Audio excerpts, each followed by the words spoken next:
Hello, everyone. Welcome back to the Bible and Archaeology podcast, the place for conversations and questions about everything related to the Bible, its lands, civilizations, and archaeology. And today, you are tuning in for a Bible and Archaeology free-for-all. If you are here with us live on YouTube, thank you so much for tuning in. If you're listening to this on replay, we're happy to have you along for a listen in the future whenever this finds you.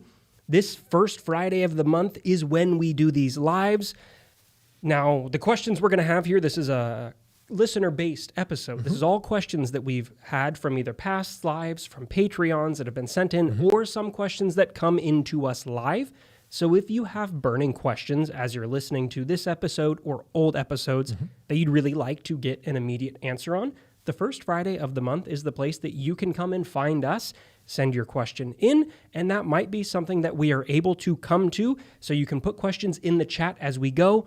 If you are throwing questions in, we'll come to those as we can. If you throw some money behind those are the ones that are going to get prioritized, just like the questions that we have from the last month. So we do have a couple questions we're going to start with from last month's live from Patreon that have been sent in from Patreon supporters. We appreciate all of our Patreon supporters. You can find us over on Patreon. The link is down in the description.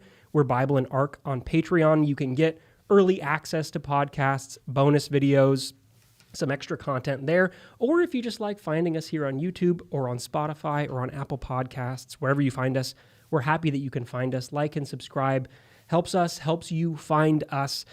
All that to say, Bob, how are you doing here at the beginning of December? It's the busy month. Well, November and December is really the busy month in the academic calendar. November and December is busy. Also, if you have kids, and lots of them, we're getting into the Christmas season. Their schools are starting to ramp up. Students are starting to show up to class and starting to ask questions. Parking's getting a little bit busier as people realize at the end of semester, maybe I should be going to this class that I enrolled in. That I'm going to have to take a final in. So that's happening all at the same time. End of the year faculty meetings, everything's trying to wrap up for the season. So it's a busy time. There's bowl games going to be starting out here pretty soon. Yes. Jordan and I are both sports fans. We are unabashedly large college football fans, college basketball fans. So bear with us, especially as Hawkeye basketball kicks off. Right. You'll hear some from us about that as we go forward. A couple other housekeeping things I do want to make sure we mention up front. One, we'll have some Christmas content coming out for you this month. We'll have our top 10 list coming out, so keep an eye for that for top 10 archaeological finds from the last year. We have some old Christmas material. If you're looking for some insight into the Nativity, you can go back and look there. But something that is maybe newer and special is something we've been working on for a while that will be coming to you soon, the Cities of the Bible class. Bob, could you give a little description of what this is and where people can be looking for this in the future? We'll give you more information as we get closer to the release of this, but a little bit of a teaser from you, Bob? Sure. So as Jordan says, I teach a course at the university here called Cities of the Bible. We then took this course and performed it in front of a live audience and captured it basically on video. And we then cut that up and we've finished editing this, and we're going to make it available to you, to anybody who wants to purchase this course, and we'll be making it available for purchase so that you can use it for your own edification, so that you can use it in a Bible study course or Sunday school or at a synagogue or at a church. And so basically it's just walking you through the course that I teach here in a compact sense. You can move through at your own pace. And we'll be making that available here very soon. Very soon it'll be coming your way. You'll hear things from us, but if you've read this book, or if you haven't read that book, but you're interested in hearing him talk about some of the materials that's in that book, that Cities That Built the Bible, the class will be Cities of the Bible. Stay tuned here. We'll give you updates as we come closer to that. But for now, let's jump onto some of these questions because we have a little bit of housekeeping and again, that we want to make sure to do. And again, if you have questions while we're talking here, feel free to throw them into the chat here. I see one comment here, students never change. Students this is true. And by the way, we're just grown-up students. Yeah, we're just grown-up students, right? We are also trying to catch up with things we're trying to do. I'm Bob Cargill. This is Jordan Jones. If you have questions, throw them into the chat, and we're going to answer some questions that we received via Patreon and via our last free-for-all that we weren't able to get to. Yes, so first, JC, want to come back to your question on the chariot wheels and the question about hexafoil showing up there. So I couldn't find anything that gave a really good or definite answer on the relationship there with the chariot wheels, and that there were conversations with all of these things when we're looking at these types of images, whether it's reliefs. I think one of the most common examples is the hunting scene of Ashurbanipal, of the question that, are these meant to be representative, like in a realistic way? Are these just symbolic? What's going on with that? So could there be a connection? Potentially, but nothing that really leaned into that. Regarding the connection between the lattice and the hexafoil style, that is something where there are more floral connections that are known in that space. So potentially something with that, but with the chariot wheel itself, couldn't find anything really good. Evergreen wanted to come back to your question on the question of, is prophecy physiologically taxing on the prophets, if that's something we'd talked about before. It's not something we had discussed, and we don't know of any verses that do talk about that. We do have some instances, like with Saul, where he goes into a trance when he is in this prophetic state, but that's not something we see with all of the prophets. Right. So Evergreen wanted to wrap that one up for you. And then this question from Aramgard that I think is very interesting, that we're going to spend a little bit of time answering, that is a fun bit of in the weeds. Their question was about Judges 5. This is the Song of Deborah. And they said, how should we interpret this verse? It's Judges 5:14 that says, Ephraim, whose roots were in Amalek. Right. Because they're normally viewed as being unfavorable in the Bible. Right. And so a bit of a summary for people that are coming in, right? Judges 4 and 5, this is the story of Deborah. This is that, there's a battle story that goes on here, but we also have Yael who drives the tent peg through, and Judges 5 is the poetic telling of this that a lot of people think is one of these old elements in the Hebrew Bible, and Judges 4, the narrative version, probably comes in a little bit later to flesh this stuff out. And then the Amalekites that are showing up here, they are a famous enemy of the Israelites. Right. Genesis 36 connects them with Esau as a descendant of Esau. So one of these people groups, as is common in the Hebrew Bible, that are related to Israel somehow in the genealogical record, but to a bad ancestor or to something that they don't necessarily like. Right. And then the Amalekites get connected within Deuteronomy and in Exodus to doing some things to the Israelites that they don't necessarily love, not being the kindest to them, being violent, not helping them out. So that's kind of our backstory to come to Judges 5:14. And I want to read the verse here and then get into some of the arguments and options that open up. Judges 5:14 reads in the New Revised Standard Version, and this is a place where your translation can be a really big difference maker here. From Ephraim, they set out into the valley, following you, Benjamin, with your kin. From Machir marched down the commanders, and from Zebulun, those who bear the marshal's staff. Now, if you're listening and you're thinking, I thought you read a verse that said their roots were in Amalek, and the New Revised Standard Version doesn't have that. Correct. We do have other English translations that do have this. The King James, for example, out of Ephraim, was there a root of them against Amalek? The NIV has, some came from Ephraim, whose roots were in Amalek. So we have, in the English translations, disagreements on what's going on with this, arguments over what is happening. And so we have here a quibble over the words, Bob. And so what are your immediate thoughts in thinking through how we get Valley and Amalek and what might be going on in this? So anytime you see disagreements among the English translations, this should be a hint that there's a problem, let's just say. There's an issue with the Hebrew. How do we interpret this Hebrew? Now, it could be an actual issue with the text, like scribes in antiquity or, in later time, modern translators don't know what to do with this text. Or, so they don't know how to read it. They don't know what the word is. They don't know how to interpret it. Or it's a problem with the translation committee. They do know how to interpret it, but they don't like what it says. Yes. And so it's one of those two things. We've talked about this in the past with Isaiah 45, where it says, I am the Lord, I do all things. I create good and evil. And there was a time when in a monotheistic religion, God's responsible for all these things. But later, we don't like the idea of God creating evil, so they translate this different ways. Here, I think what you have is an actual, can we say, corruption with the text? Yeah.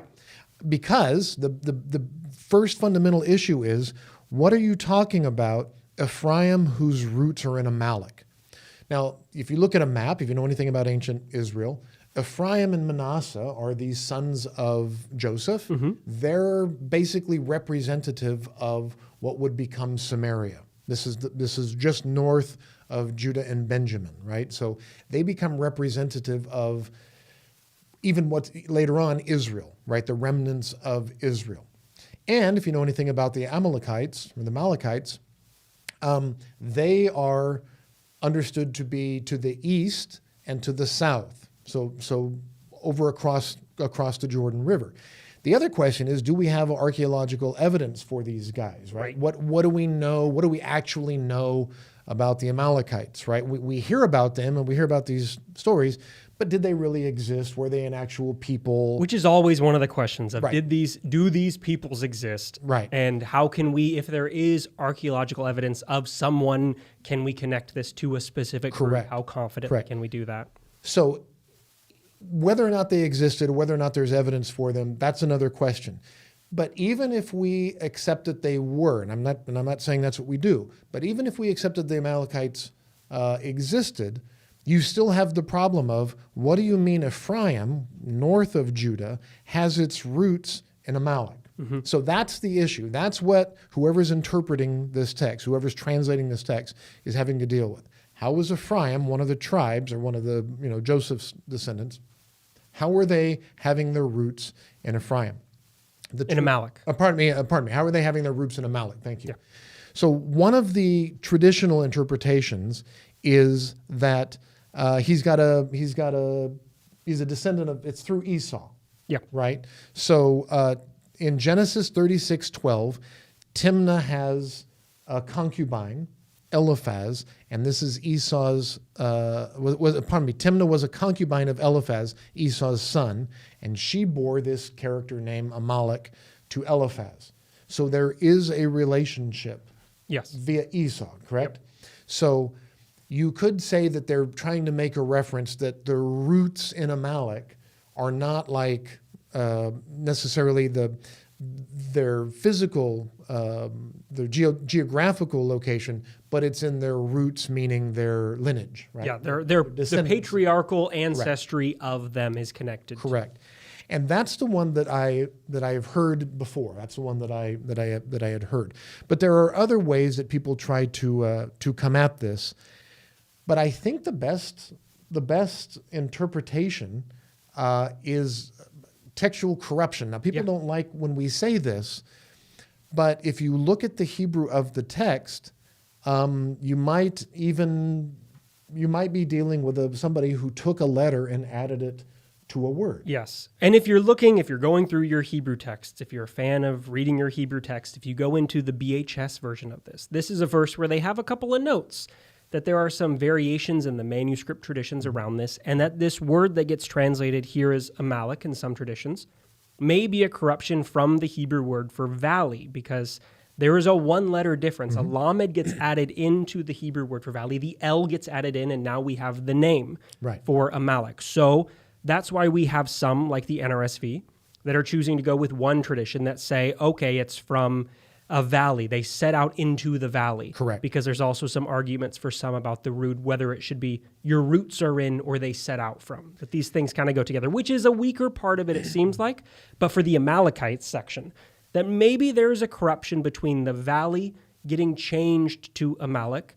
And I think for me, if that's the case, it could be looking back from a later point in time of how can we speak negatively about the northern tradition? Because Ephraim is historically one of these tribes, but also becomes the hegemonic tribe of the north. Correct. And so in speaking negatively about Ephraim, by connecting them to one of Israel's enemies, to this violent people group, that then your roots are in Amalek can become a broad stroke way of diminishing you. There's also arguments, though, of whether not everyone's in agreement on if Ephraim joined in the battle with Deborah or not, because the list in 5 goes through people who helped and those who didn't. And so some read, well, if your roots are in this, maybe that means you stayed put, that you didn't come out, and so you stayed in the region that was with the Amalekites or something like that, and so you didn't join. So there's a wide range of arguments that happen because it is in one of these difficult texts, Judges 5, where it's this old poetry. How do we deal with this? There's variations. There's a lot that opens up. And again, just for those who don't read Hebrew, you have this word, Ein Ein, Mem, Kuf. So this is basically the Ein, that letter that's, it's not an A, but it's a guttural, right? It's back here. Ein, Mem, M, and then Kuf, Q. And this word Emek is the word for valley. But if you add a lamed, an L to it, all of a sudden it goes from Emek Valley to Amalek. Yeah. Right? So now this is the enemies that we read about elsewhere in the Bible. Now, you can change this word by adding a single letter. And then the word shoresh, root, this is the word that some people try to argue is actually also corrupted from a verb, meaning to go out, to set out, to tread. I'm not as convinced by that. I think for me, if you want to make the argument that it is they set out, given the context of this, that there is a battle that's taking place in a valley, and so they are marching into the valley, that Ephraim marched into the valley, you're needing to change one letter at the front from an aleph to the shin so that you can make that possible. So did they just choose to make a whole change? I don't know. Contextually, it makes sense if you have a valley of, is there root in the valley, like speaking geographically about their origins? Correct. Or is it trying to describe their activity in the scene of the battle, and so they're marching? How you want to go there differs. But it also is, I think, worth noting that the Septuagint has the word for valley. So in its rendition, it gives that Ephraim, the people of Ephraim, wreaked vengeance on them in your brother Benjamin's valley among your peoples. Right. So they may be attesting to this tradition that there was a version of this that had valley at a point in time. That had Emek. Or, again, the Septuagint doesn't always get things right. Correct. So maybe they made a mistake. Right. But because the Amalekites were an enemy, and because for a while they're the Ephraimites, right? Yeah. Were this representative of Israel, were representative of an enemy of Judah. Yes. Right? Again, you have these, there's more than 12 tribes. We did a whole video on this, but you have this notion that one of these 12 tribes, Joseph, has these two sons, Manasseh and Ephraim, and those two lands, and you get these two lands becoming representative of Samaria, becoming representative of Israel in later Second Temple Judaism, and so they are also an enemy of Judah. Right? They're not Judah. They're the north. Yes. And so whether it's Ephraim or whether it's the Amalekites, having the root in this valley, having this root in this place, they're both references to these people that were essentially enemies of Judah. Now, whether or not, what time that was taking place, being written, and what time that was being edited can change. Can vary. So maybe it was your roots are in the valley. Over time, they said, well, we want to make this the Amalekites because that makes more sense. Maybe a scribe just was thinking that, what do you mean the roots are in the valley? We don't get that. So they add the L, this should be saying Amalekites. Those are our arch nemesis type thing. This is what happens in these scribal traditions. They're reading it. They're familiar with one tradition. They're not familiar with this one. Doesn't make so much sense. But as you said, because the Septuagint, this is the Greek translation of the Hebrew Bible, because that tradition attests valley, this might be a corruption, which gives us this problematic text. Your roots are in Amalek. Ephraim's roots are not necessarily in Amalek, unless we're talking about the lineage. Yeah. Which is possible. Can also be talking about this is one of those texts that opens up 5 different avenues, and there's not always just one way that we need to read something, so maybe they are similarly approaching it in looking at different lanes. Right. Is this talking about the battle? Is this talking about your genealogy? It's a complicated one, so that's a very good question that I liked a lot. Aramgard, I appreciate you noting that one because it's one of those small lines, a small word that can suddenly open up a large conversation here about these differences. And we've got some questions in the chat about, do the Amalekites exist? Are they ever a people? Some of this discussion of Ephraim and Manasseh, why doesn't Joseph get his own tribe in the split? Yeah. I think that question we can come to on a future day to maybe do some of this conversation about Joseph. Right. Because Joseph has a great story all on his own, but it touches into all of these types of things that there are over time, different perspectives, the texts get updated and adapted. So Ermgard, thank you there. And I see one more question from Ermgard as we're going through that we'll jump on before we get to a question from Amanda. Right. Their question is, when did ancient Israel take control of the lowlands of Canaan? Am I off base thinking Shoshank's 10th century campaign cleared the way? Yeah, this is, now look, anytime you're dealing with 10th century, 9th century, right, we can, these are fighting words. As you know, if you go back into Israel Finkelstein's arguments, yes. Shlomo Bunamovitz used to make this argument in dealing with this goes all the way back into Eric Klein's work, and the collapse of the late Bronze Age. And you have Israel mentioned in Merneptah Stela about, was it 13th, 14th century, as a people, right? Not as a necessarily a place, but as a people.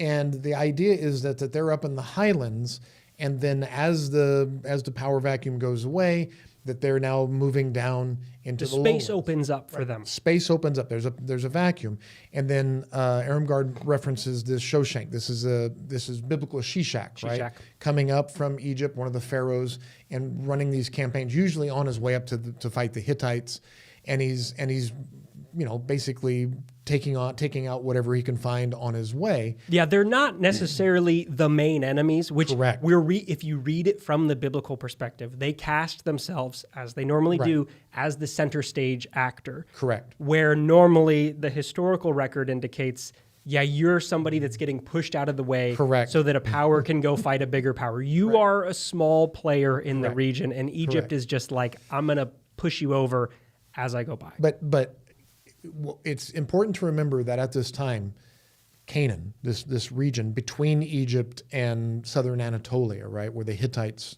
had their kingdom, this was basically a battlefield. Yeah, I mean, this is the land bridge between three continents, right, between Europe and Asia and Africa, and so whoever controls this region really controls these major trade routes. These and you can also, on a trade route, you can also move your military through. But it's as they're moving up and down that you've got to stay up in the highlands. You're out of the way, right? I think I've made this argument. Jerusalem survives for so long because it's just up in the hills and out of the way and pretty much insignificant for a very long time, as opposed to Israel. Which is on the trade routes, right? Is doing. They're the ones that people are interested in going and sacking. So in a way, ironically, Jerusalem survives for so long because it's out of the way and location. It's not as significant. It's not on any major waterway. It's not on the ocean, right? It's not on any. It doesn't have any resources, right? It's just out of the way. So the question being, Is Shishak clearing the way? Yeah, he's clearing the way for himself, right? And then as he withdraws, as he comes back, people will slowly settle. But that takes time. So what Bunamovitz's argument is you see settlement patterns come down the mountain into the lowlands during peacetime, and then during wartime they take retreat up into these walled cities back and forth. But whether this happens in the 10th century, whether it happens in the 9th century, this is the old low chronology, high chronology debate that we go back to between Deaver and Finkelstein, which is ongoing and always being nuanced. Still changing, still updating. Good question there. We've got one more question from a Patreon supporter, and then we'll come back to some more questions that we have here in the chat. A question from Amanda on Patreon. Amanda, thank you for your support. Their question is, are there jokes in the Bible, humor that scholars think was intentional, and do the punchlines hold up? So I think, within this, one, interested to know if you think there are any jokes. Yes. And how you might be framing what should be defined as a joke in the Bible, because there aren't great setup punchline type of materials, but there are things that could be seen as humorous, as mockery, as wordplay, jests, insults that edge on humor. I have a couple here that I wrote down. Bob, I know you probably have a couple too. So what do you think are jokes? So I think, the one that immediately comes to my mind are two. Yeah. First is the bald head reference, which from Elisha. yeah, when he's like, the young boys come out and they're yelling, "Go away from here, bald head!" Like that's their attempt. If I don't know, middle schoolers. I worked at a middle school for a while. Yeah. They can give an insult that is so precise and direct on exactly the thing. They can like hone in on this is the thing you are sensitive about. Right. And so clearly that's what this is, I think. Right. And then, the response being 2 she-bears came out of the woods and mauled 42 of the boys. Yeah. What happens if you make fun of him? This is what happens. Yeah. So for me, I think that's one instance where there's an attempt at a joke in the story of don't make fun of your elders. Fun of the men of God, yeah. And then also with Elijah, we've talked about this before with the prophets of Baal battle, that maybe your God is off on the bathroom. Your God is busy on the toilet. He's asleep. Yeah. He's dead. He's on the toilet. Even on vacation. Some of this using the tradition to mock. And so telling a joke that maybe is more of a mockery, not traditional type of humor. Sure. There's not like a stand-up set. Jesus doesn't have stand-up material in the Sermon on the Mount. Although I would also say that maybe Jesus does have a weird idea of pranks. If we're looking at Luke 11, because this is a verse that has always been interesting to me, the one where Jesus says, "Is there anyone among you who, if your child asks for a fish, will give a snake instead of a fish? Or if a child asks for an egg, we'll give a scorpion?" Yeah, is this Jesus's, and are the disciples pranking each other by giving each other snakes and scorpions? It's telling a broader story, but maybe some weird humor happening among the disciples. And it's not Jesus being a smart aleck, but he's kind of being smart to make a point. Yeah. You can imagine a preacher up there saying, if somebody asks you, for bread, or if somebody asks you for a fish, you don't give them a snake. Yeah. It's not like a haha joke, but he is making a point, right? Yeah, it's drawing on the engagement of the audience. They're people, they're talking about people and people's reaction. So there's humor nestled in and around through some of these things. Yeah. But Bob, what about you? What do you see for humor? So again, I agree that, some people argue that there is some stand-up jokes. Now, as a father of 5 kids, there is a lot of puns. There are puns. There are puns in the Bible.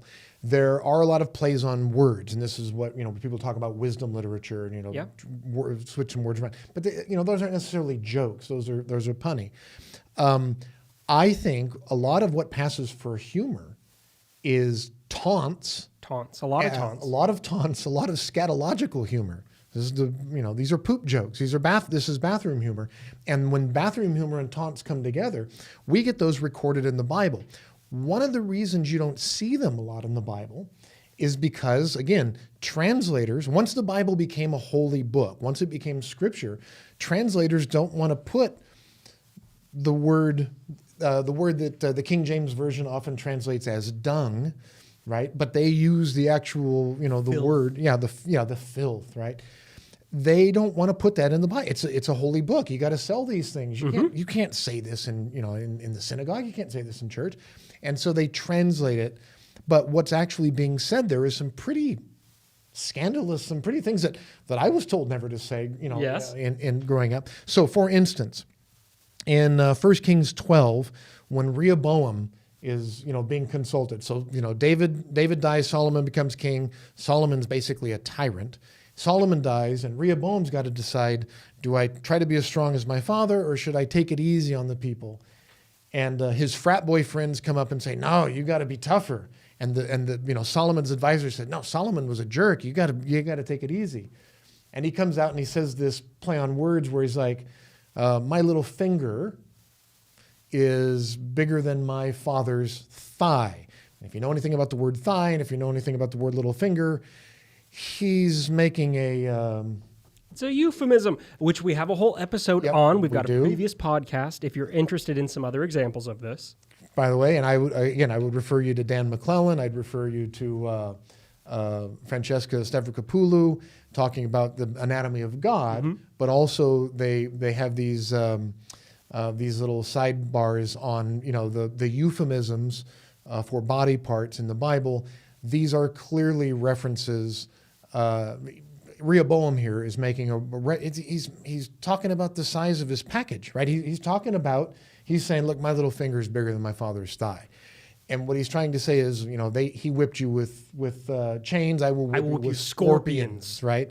So again, you get this reference to the scorpion, right? So that's clearly a gym locker room pun. He's making a pun.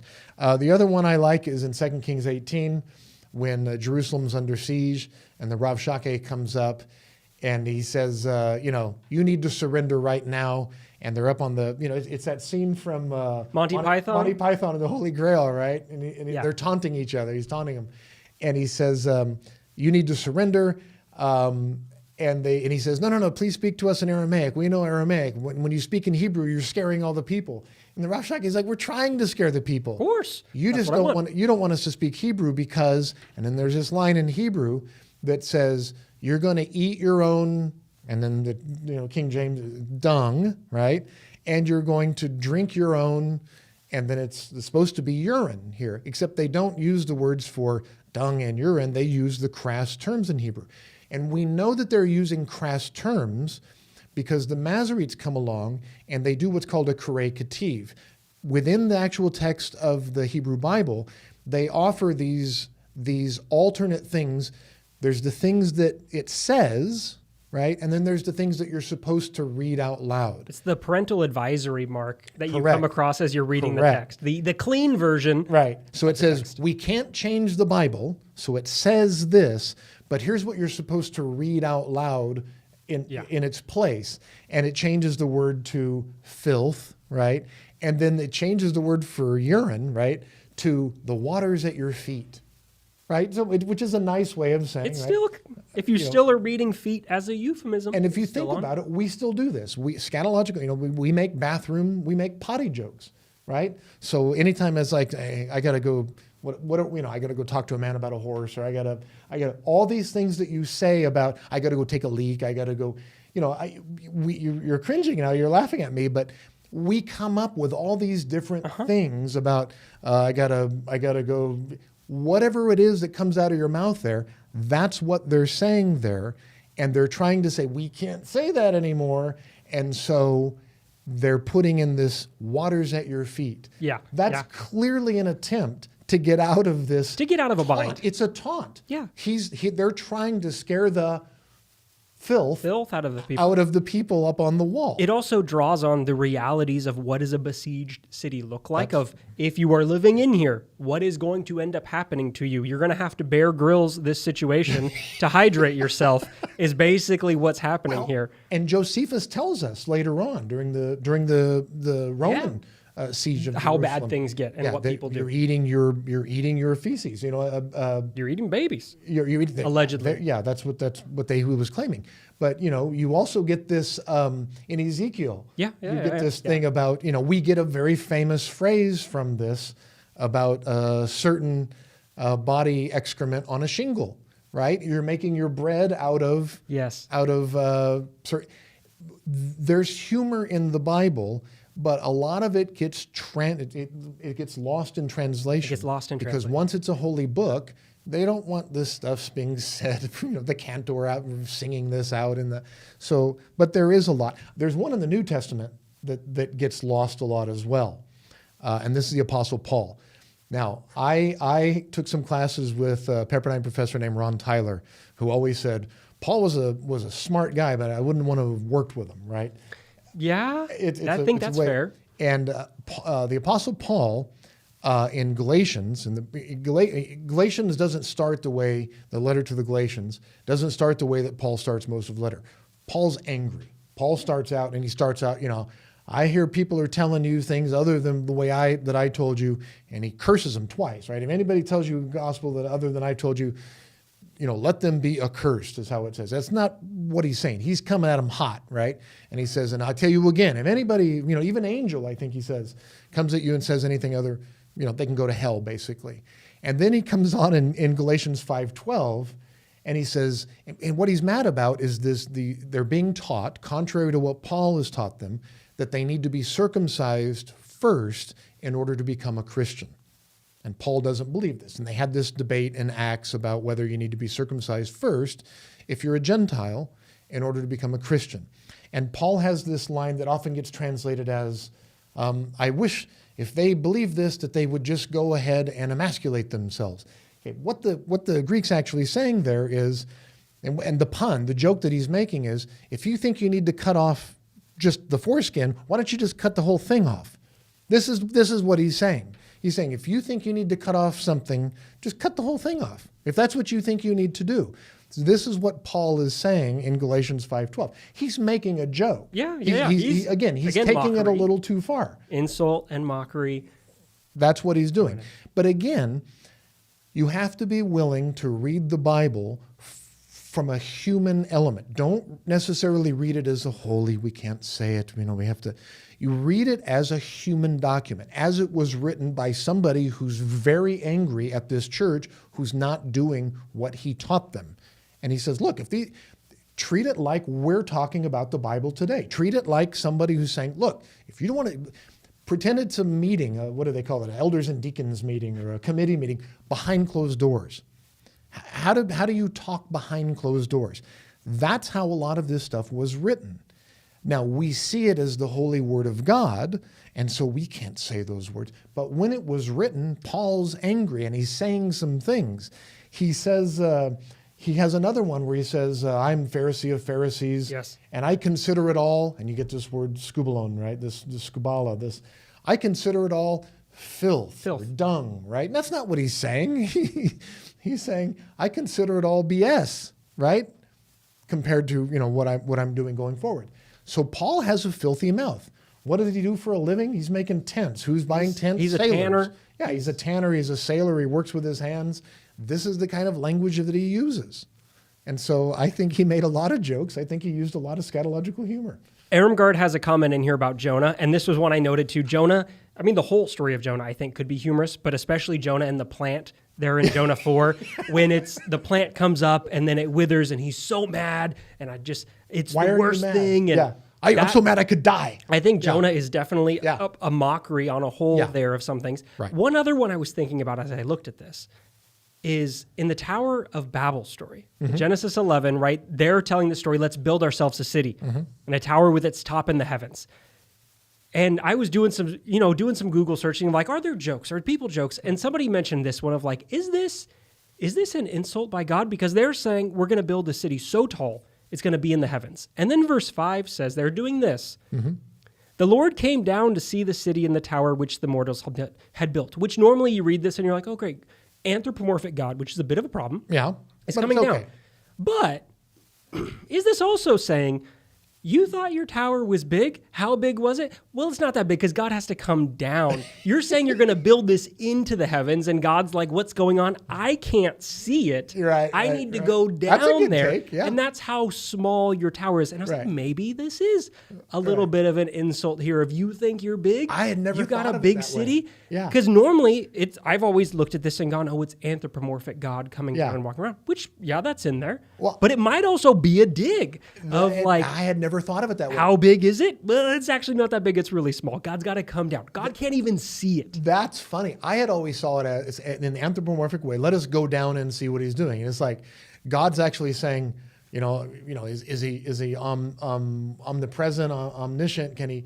No, he has to actually go down and take a look and let's go down here and take. It's like it's a building. It's all about building contractors, right? If they can't communicate with each other, they can't build the thing, and they got to.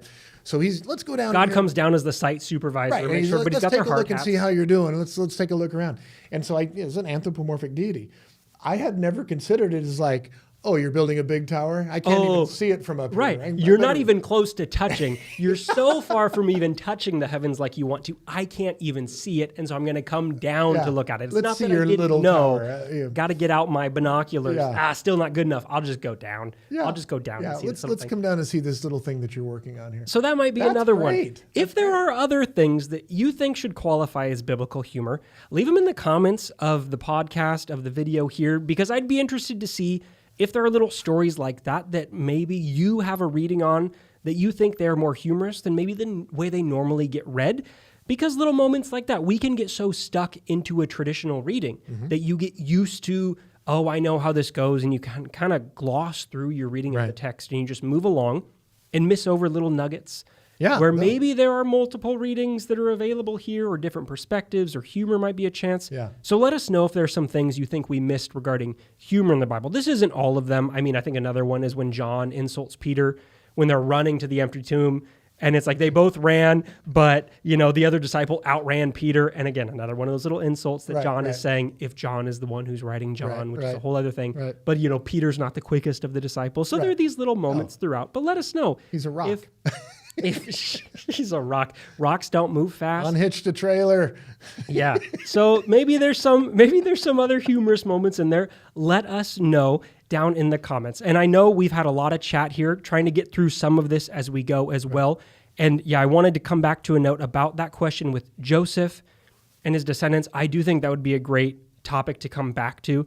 So Tempest, that's something we're going to come back to in the future. I'm going to make a note of that so we can come around, because it is one of these stories that he is so prominent. And then you have a part of the splitting off and what happens here. So definitely something that I think deserves a fuller conversation. Mm-hmm. So we'll come back to that in the new year here. And then another one, we have a comment here about Balaam's donkey as a potential another joke story. That's a good one. That's a good one as well. Yes. Good call. That the Balaam story happening in there is another one of these mockery moments. The donkey turns around to Balaam and starts saying, well, if you would look here. And Balaam is so incensed that he just starts arguing with the donkey, not even realizing the donkey's talking to him. No problem here. Donkeys talk. I'm going to talk to the donkey. Yeah, you are so mad. You're so furious that you don't realize. That's a good one. So I do think that's another one. Yeah. So thank you for that, because I think maybe depending on what comes in, we might need to return to some biblical humor conversations in the future too. We're always looking for things that you're interested in. So if there's something you'd like, leave it down in the comments and we can come back to that one. Bob, I want to jump here from some of the chat to another question that we'd had sent in advance, which touches on a topic that I know is near and dear to your heart, because it talks about messiahs. Their question has to do with David. Okay. Do you think David thought of himself as a Messiah? Did David think of himself as a Messiah? And for those who maybe are newer to the channel, can you give a bit of an explanation, a quick explanation of some of how Messiahs are understood? We have previous podcasts about this as well. You can go and check out. But a quick answer on what a Messiah is. Right. And then would David have thought of himself as that? Sure, yeah. The quick answer is, I think David would have seen himself as a Messiah. But I have to then follow up with this explanation. A Messiah was an anointed person. Mashach in Hebrew, right? The verb means to fill up a horn with oil and to smear. It means to smear, right? So you take oil, you pour it on the head, and you smear it around. And it means that you're divinely ordained. You're designated as something official. In antiquity, and according to our Bibles, the kings of Israel were anointed, and the high priest or the priestly lines were anointed. So it was. By the way, you also have some prophets. Yeah, they're anointed. You have this third batch of people, but it's basically the priestly line, the high priest, and you have the kings that are anointed. And so David was anointed by Samuel, and so he knows that he's anointed. He knows that he's being told that God is favoring him over Saul. He's got to run away from Saul for a long time. According to the text that we have, and again, we have to, you can always say, well, this is pro-Davidic text and it's not historic. You can always argue that, and that's fair.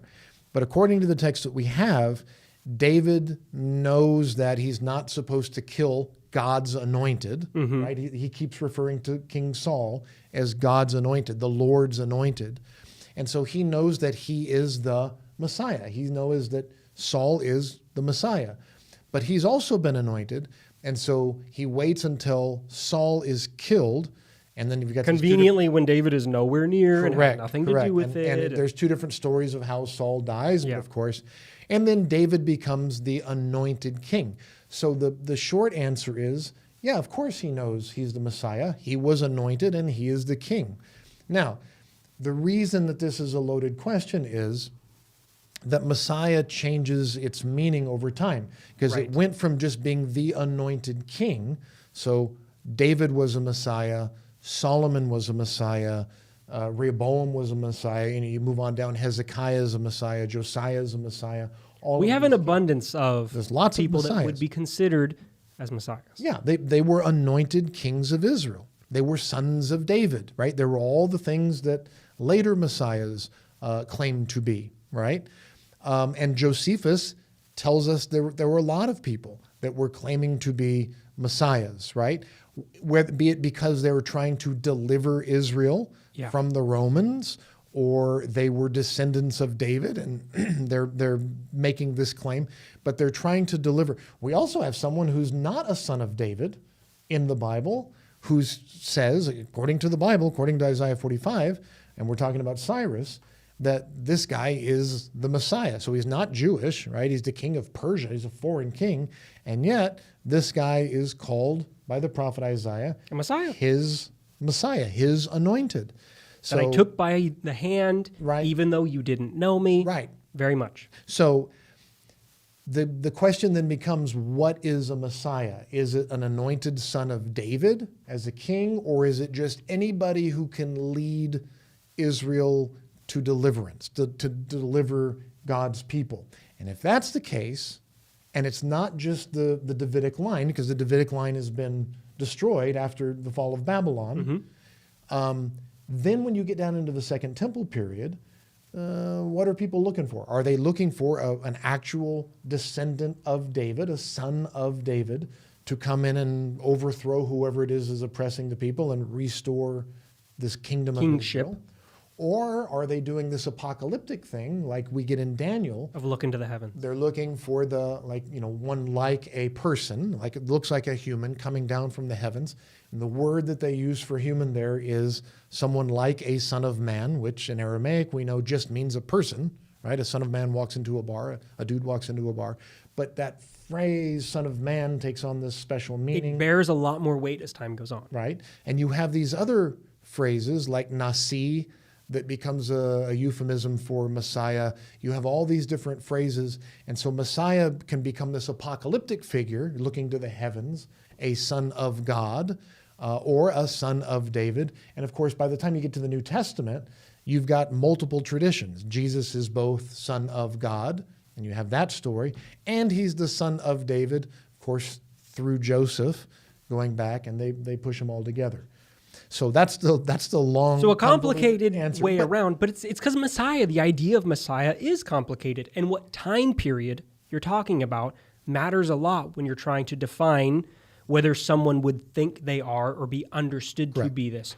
Because you can't just slap any definition on any time period. But at the time, given the definition of Messiah at the time, yes, David would have understood himself to be God's anointed, which is a Messiah. Yes. Yes. So David probably, now does David think of themselves as this end of days Messiah?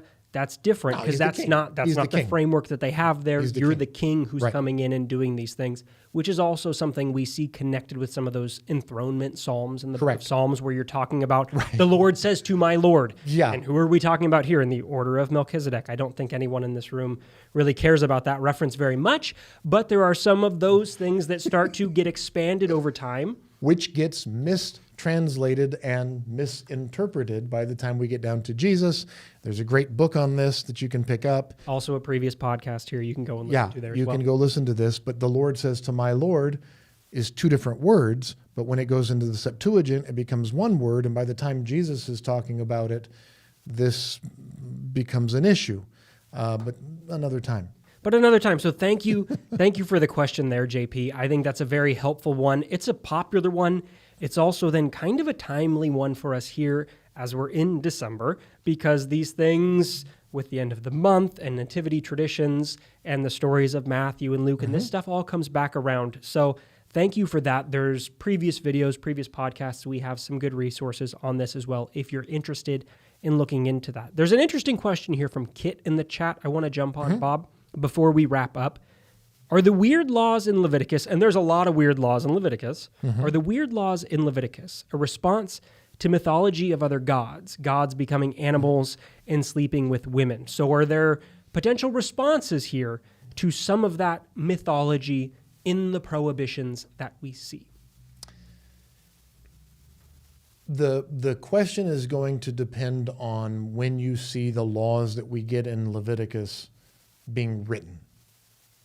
I guess you can ask two questions: when they're being written down, and when are they being formed? When they're being formed, and that's two different questions, right? You had a great discussion, by the way, with when you were talking about priests with Lucher, with Mark Lucher. Yeah, great interview, great discussion. Mark is such a good, right? He's just such a good guy. And that was a great discussion. But, anytime anyone have any questions about priests, I want to go talk to Mark, right? And so, the idea would be that a lot of these laws that we have attributed, and again, this is a scholarly, critical view on this. A lot of these laws that we have attributed to the Levites, going back to Moses and Aaron and these things, actually were probably, if not composed, were certainly written down at the time of the exile or post-exile when you've got the second temple going up. The question is, were those laws in force? Were they practicing? And the question of were those things ever enforced is a whole other thing, too. And we know that some of them were, because, for instance, we've got archaeological evidence of, for instance, you can't keep a coat overnight, right? You can't keep a cloak from a worker overnight because we've got Ostraca. That say he's not giving me my coat back. He's complaining about this law that says he's got to give me my coat back. Now, what this might mean is there was a law that ended up being incorporated into the Levitical code. And this is a thing we've talked about before with like the Ketef Hinnom inscriptions. Correct. That we have, if you have archaeological evidence that talks to something or similar to something that we see in the Bible, does one imply direction one way or the Correct. other, which is a dispute because it could be drawing on, maybe there was a biblical text and that's why it gets written down. Or it was common and it becomes an amulet Correct. and then it gets preserved in the text. Correct.